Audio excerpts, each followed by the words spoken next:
I'm pleased to have with me on Issues in Education today Deborah Rigsby from the NSBA staff.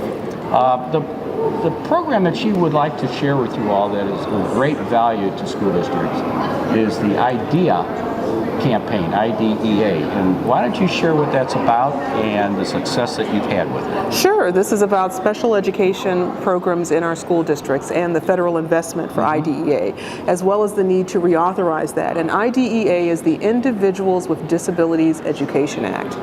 This helps support almost 7 million students with special needs in our school districts each year. And this law was first enacted in 1975.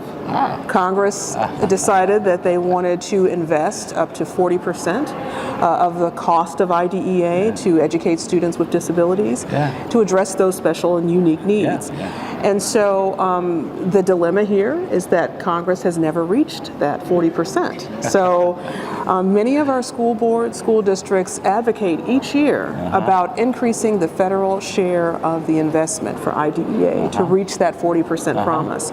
So we have legislation that was introduced last week in the House and Senate, bipartisan in both the House and Senate, that we want to tell our members and education advocates about, because it's an opportunity for them to be involved, to advocate for federal investments, and also to build the momentum for the next reauthorization of IDEA. Well, you had such great success. Without, when they have that 40% expectation and they get their program going and they're committed to it, very passionate, then they don't get those funds, all of them. What do school districts do? They have to then, some of them have to go back to the taxpayers. This could mean increasing or instituting a local option sales tax in some communities to help pay for the cost of this program.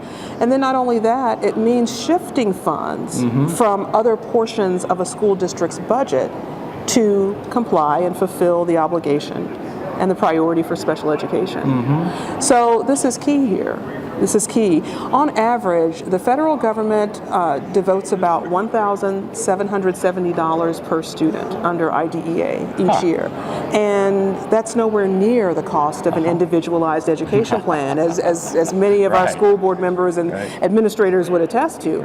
So clearly there's a need for a greater investment in this program. What part of the curriculum does that money kind of go towards? Sure. So depending upon the special need of a student, this could be behavioral intervention, speech, language, hearing pathology, assistive technology for a student. All of these things, a paraprofessional.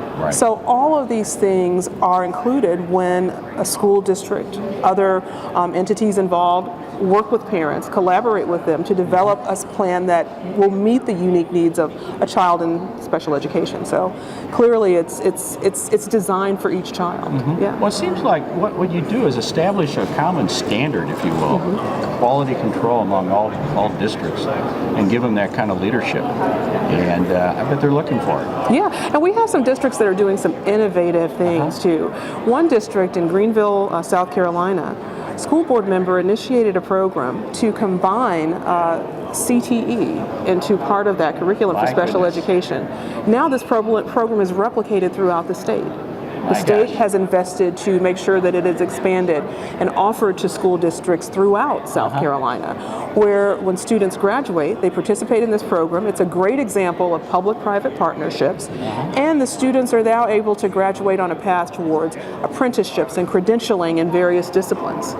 So, what has been kind of your greatest challenge, without mentioning the district, but because to get them on a program, this kind of program, what's the greatest challenge that you've had with that? Is it out of all of the districts and our school board leaders, when we talk with them, it's been the investment, it's been funding, it's been appropriations. We go back to the original premise here. Yes, it's been the fact that every year they are backfilling what the federal government has not committed, has not appropriated, basically. They've committed to this, but yet we don't receive the appropriations. Well, with all the success that you've had personally, how many people are in your department? We have several, but again, if you look at a school district, If you look at a school This is district, national. You're I know. touching everybody. but that's right. But if you look at a school district, it would depend on the number of students I served. see. I see. It would depend on what the specific needs of a child may be. I see. So you may have technicians, you have interventionists, all of these, the necessary supports. Yeah. So again, this is going to vary. And then also think about a student who may be affected by multiple disabilities, and the cost of that individual education plan would be greater. So yeah. Excellent. And I want to talk about it's Yeah. the two pieces of legislation. I mentioned that this is Good. bipartisan. It was introduced last week in the House and the Senate. It's called the IDEA Full Funding Act. Yes, and this would establish, both bills, they establish a 10-year plan where Congress would then begin to incrementally increase the federal investment in IDEA. So hopefully we could get to that 40% commitment within a 10-year span. Yep. Senator Pat Roberts of Kansas and Senator Chris Van Hollen of Maryland, they've sponsored this legislation in the Senate. In the House, two of the primary co-sponsors are Representative Jared Huffman of California, and also Representative Glenn Thompson of Pennsylvania, right here in Pennsylvania. You're pretty active in this. You know Yes, everybody. yeah, former school board member, he is. Also Representative John Katko of New York. Those are among the primary co-sponsors there. Outstanding. Outstanding. So we're urging our members and other education advocates who hear this and view this, please contact your members of Congress. Urge them to become a co-sponsor of the IDEA Full Funding Act. This is a huge investment in our students and our school districts.